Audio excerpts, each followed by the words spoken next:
Hello, everybody. Bob Evans again. In our first video, I showed you a simple blending technique using the gradient tool in Photoshop.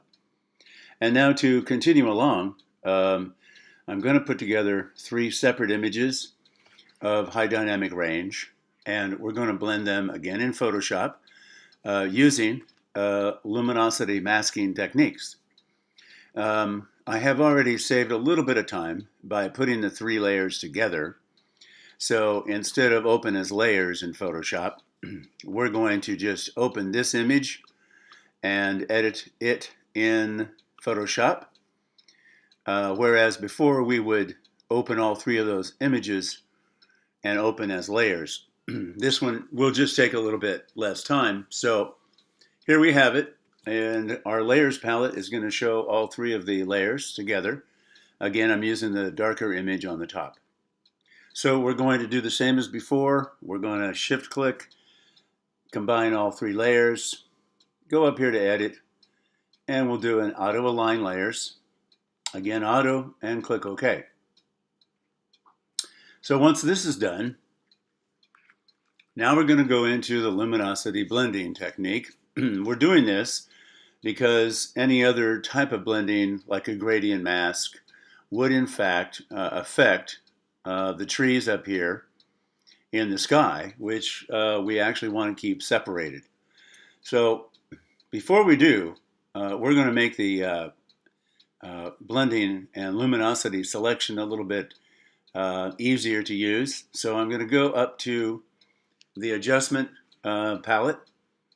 I'm going to select curves, and in curves I'm going to increase the highlights like so, but I'm going to also darken the shadows like so, and this is going to give us a good separation between highlights and shadows. Now over to the channels palette,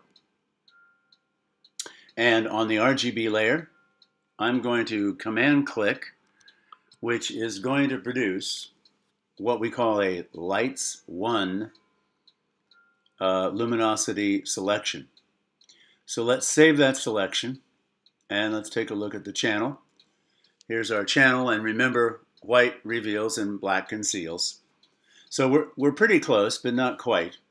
And so to finish off the lightness in the sky area, I'm going to use a white brush again, and we're going to use it all the way up almost. But I'm going to change the mode to overlay instead of normal. And now we're going to be driven by the selection, and I'm going to paint the sky to make it as white as possible so that it will be fully affected by the rest of the selections. And now we got it pretty good. So now disable the mask with a Command or Control D for deselect. So now we've disabled the mask, and I'm going to switch back to a black brush with, again, high opacity, but the blending mode is normal. Now we're going to start to paint the areas that we actually do not want to be part of the mask. And this will take just a couple of minutes. You have to get pretty close to the sky area. And we'll paint this up here. Just a little bit closer to the sky if we can.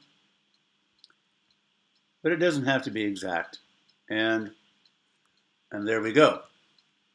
So now we have our selection, and now we're going to go back to the layers palette.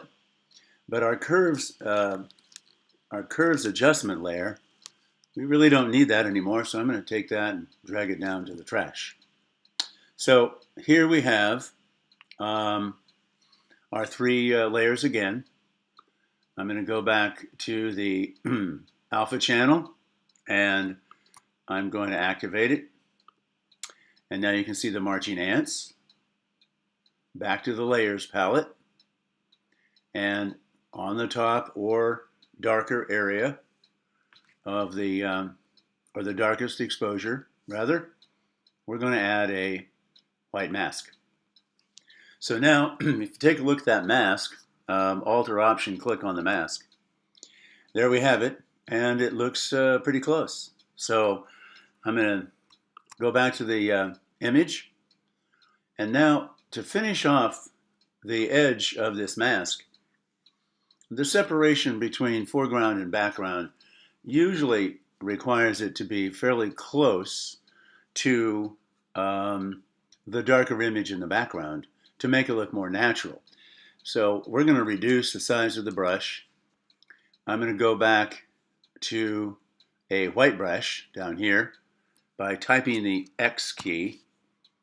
And now I don't need the opacity up quite so high, so I'm going to bring it down. Maybe 37 might be okay. And now we're going to start painting in the edge of the darker layer to kind of reveal that darker layer as it touches the sky in the background, and it makes it a lot more natural. So that looks pretty good. Let's go back now to the Layers palette, and I'm going to activate this and look at it. Yep, we've got just a little bit of feathering there that we just did. So pretty good. Let's go back to our Channels palette now, and let's load this luminosity selection that we made. And now that it's active, I want a little bit more oomph or a little bit more dynamic in the sky. So I'm just going to go to a curves adjustment layer, and then we're going to just bring this down in luminosity slightly, and as you can see, it is going to bring our sky a lot more dynamics. And this is kind of what I wanted to see in those clouds, and even deepen the blue of the sky. So that looks pretty good to me. Back to our Layers palette again. And now to the intermediate exposure, I'm going to put on a white mask. And in order to expose some of the highlights from the bottom layer, we're going to hide with a black brush. We're going to hide some of the middle layer. So I'm going to go back to a black brush right down here. And with that brush selected, we're going to now kind of brush in some of the highlights that we like about the bottom layer. So down in here, maybe a little bit more brightness in the river itself. I like this tree over here, and maybe some dynamics in those trees on the side as well. And maybe on the bluff, just like so. And looking pretty good, I think. So let's take a look at this mask. And you can see I just brushed in a little bit of black to expose the bottom layer. So we're getting pretty close. I think one of the last tricks that I'm going to use on this image is one that I showed you before, I think, at times with the saturation layer. So we're going to do the saturation layer, and we're going to crank it way up so that it looks pretty grungy. And now back to the Layers palette. I'm going to move that hue and saturation layer all the way up to the top of the stack. And now I'm going to invert this layer using Command I or Control I. So now with a low opacity brush down around, maybe 20 or even less %, and then with a white brush, we're going to paint in some of this nice saturation that we have in that particular layer. Maybe some on the Watchman.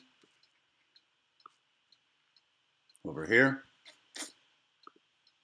Maybe a little bit up in those trees. And I think we're in pretty good shape here. So now we've got a 3-image blend. I did go fairly rapidly, but as I mentioned before, the videos are designed for you to stop and rewind and go back and forth and see the techniques that I've been using. Hopefully, you will learn a really good method of hand blending multiple images in Photoshop. So that's it for now. Remember, the last step is to do Command or Control S, and that is going to save all of our information, all of our work back into Lightroom. And of course, it is non-destructive, so we're going to see a nice image when we get back over there. So let's go back in here and take a look at the final result, which should be showing up pretty quick, although it is a fairly large file. So once it gets loaded, we should see the result here just momentarily. And now I'm going to go to full frame. There it is. And we're going to load it up. And I think we've got a pretty nice image. This is the Watchman with the Virgin River in Zion National Park. So stay tuned. We do plan on doing some more images, and let me know if you have any questions.